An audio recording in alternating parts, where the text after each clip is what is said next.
Hey everyone, welcome to another episode of Spin It Reviews, and today I'm going to be talking about the new album from Brandon Flowers called The Desired Effect.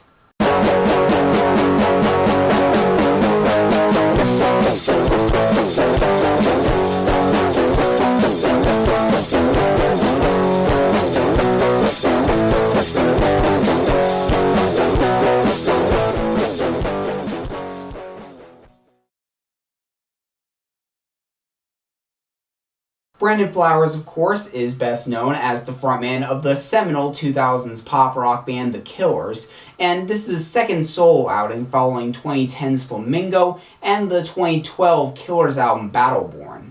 Lately especially, it's been pretty easy to see Brandon's influence on the music scene, at least from a vocal standpoint, between bands getting big like Imagine Dragons and Bastille, or other bands I praised on this channel like Night Terrors of 1927 and Bad Sons. Just that epic, booming, unapologetically earnest approach. And on this new solo album, he keeps the sound going in a generally good way. Now, one compliment, albeit a slightly backhanded one, I gotta give Brandon for both his solo stuff and his work with The Killers, is that over the years, I feel like he started to gradually care more and more about making the deep cuts memorable in addition to just the singles. For example, and this might just be a way for me to shoehorn an unpopular opinion into this review, but just look at Hot Fuss. Now, the first 5 songs in that are undeniably classic singles from The Killers. But after that, it just reveals itself as almost comically front-loaded. But fast forward to albums like Day and Age, and to a lesser extent his 2 solo albums, and we see things getting a bit more even and consistent in terms of quality. And speaking of comparisons, one overarching thing that I could see potentially alienating a few people is that while Brandon has always been a worshiper of the 80s on a good majority of his career, actually, over the last decade or so, The Desired Effect is definitely where those influences become the most blatant, in my opinion. Like, even if I do think this album is a bit better overall than Flamingo, the influences there weren't quite as, overbearing as they can get on a few tracks here, even if the songwriting does still manage to pull through at the end of the day. As a result, some of my least favorites here, like Between Me and You and The Way It's Always Been, just come off like vintage synth-pop wallpaper to me, not helped by how dull and slow-paced they are. To me, a lot of the best moments on this album are when he embraces more of that cool 80s pop star charisma on tracks like the percussive and undeniably infectious, so to speak, Can't Deny My Love, as well as Untangled Love, which I'm actually getting a real Bleachers vibe from. Plus, I'm loving those blasts of horns on the opening track here, Dreams Come True.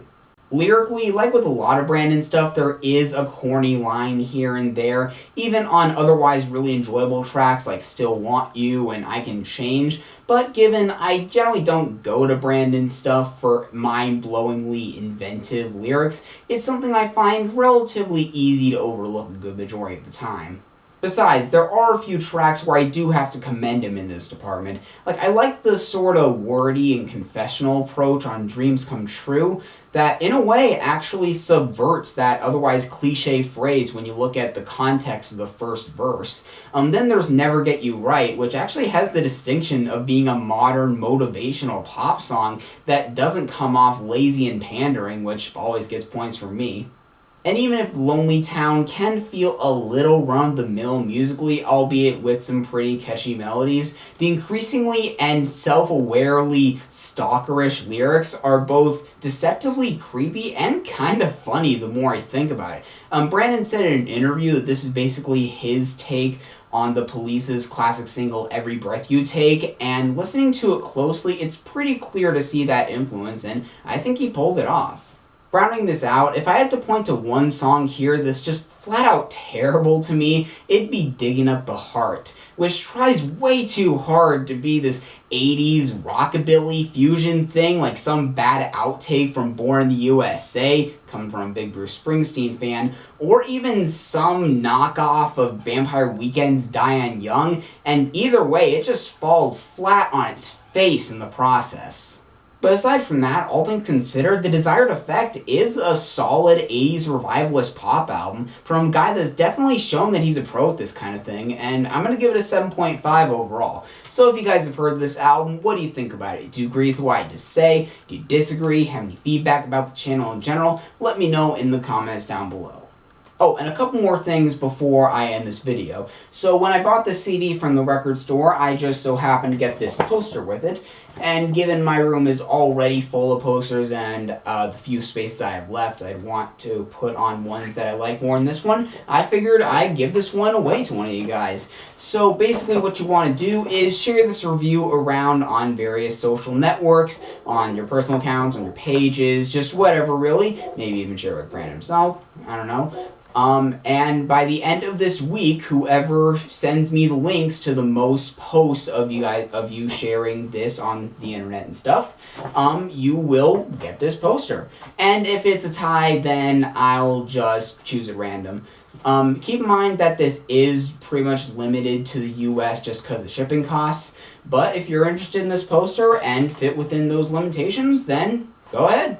Also, a quick little update to sort of elaborate on that update video I did a little bit ago. I'm going to be starting a job on Friday the 5th, which might be tomorrow depending on when I upload this.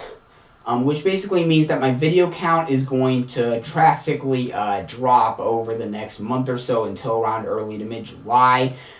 So I think something I'm gonna start doing is doing these like cluster videos where I like do shorter reviews of 3 new albums at once.